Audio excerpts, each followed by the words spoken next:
મોરબી જિલ્લાના માળિયા મિયાણા તાલુકાના મોટા ભાગના ગામડાઓમાં સિંચાઈની સુવિધા ન હોવાથી ચોમાસા આધારિત વરસાદની ખેતી કરવી પડે છે અને ગણ્યા ગાંઠિયા ગામડાઓમાં જ શિયાળુ પાક લઈ શકાય તેટલી સિંચાઈની સુવિધા છે।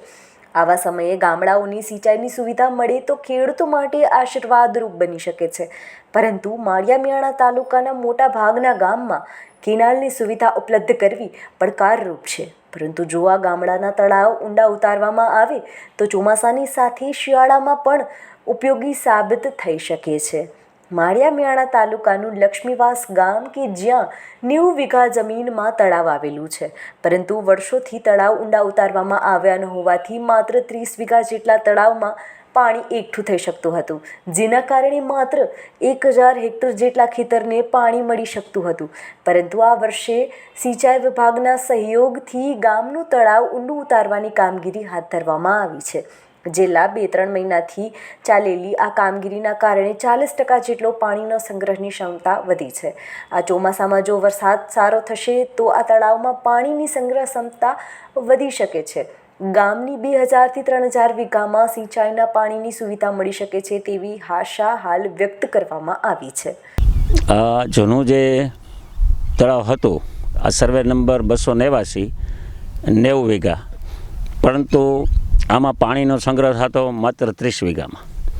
હવે આ યોજનાથી સિંચાઈની આ યોજનાથી તળાવ ઊંડું ઉતારવાથી અંદાજે અત્યારે ડબલ ખેડૂત 1000 વીઘા જમીન પીતી હતી એની જગ્યાએ અત્યારે 2000 થી 3000 વીઘા જમીન પીશે, અને હજી પણ આ તળાવ ઊંડું ઉતરશે એટલે આમાંથી ઓછામાં ઓછી 8 થી 10,000 વીઘા જમીન પીશે।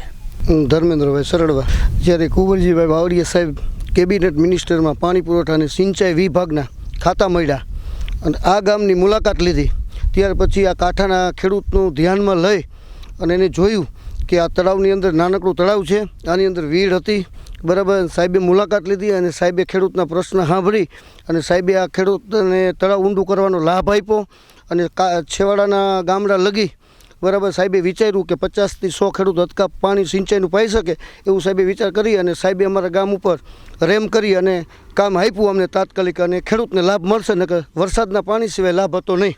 કાંજીભાઈ, હાલમાં અત્યારે સિંચાઈ કરી છે એ અમે અમારી રીતે અમારા ખર્ચે લઈ જઈએ છીએ, પણ આ મોટું તળાવ થશે એટલે અમને મોટો ફાયદો થશે। કાંજીભાઈ, આ તળાવ ઊંડું કરવાથી સૂકી ખેતી અહીંયા વરસાદ આધારિત જ ચાલુ હતી, પણ આ તળાવ ખોદવાથી પાટલી સીમને દરેકને પાણી મળી શકશે અને પાણી કાયમી જો રહેશે તો ઘણો ફાયદો થઈ શકશે। વિજયભાઈ, અત્યાર સુધીમાં તો કાંઈ અહીંયા વરસાદના પાણી આધારિત તળાવમાં પાણી આવે તો નાનું મોટું 1-2 ખેતર પીએ, પણ હવે તો જાજે બધી જમીનો પલળે અને પાણીનો લાભ સારામાં સારો મળે। તળાવની સપાટી ઊંડી ઉતારી અને ખૂબ સરસ બનાવ્યું હોય, ઉપરથી પાણીનું કનેક્શન મળે ને તળાવ સજીવન થાય એટલે આજુબાજુના ખેતરો કાયમી ધોરણે પાણી પીએ। ખાસ આ અહેવાલ બતાવવાનું કારણ એ છે કે જે રીતે માળિયા તાલુકાના ગામે ગામ તળાવો તો હોય જ છે, પરંતુ સિંચાઈનું પાણી નથી મળતું અને તેના લીધે જે ખેડૂતો છે તેને નુકસાનીઓ સહન કરવી પડતી હોય છે। પરંતુ આ પ્રકારની યોજના માળિયા તાલુકાના જો જુદા જુદા ગામડાઓમાં અમલમાં મૂકવામાં આવે અને ચોક્કસથી જો તળાવોને ઊંડા કરવામાં આવે તો ખેડૂતોનો જે પ્રશ્ન છે કંઈક અંશે ચોક્કસથી હલ થઈ શકે એમ છે।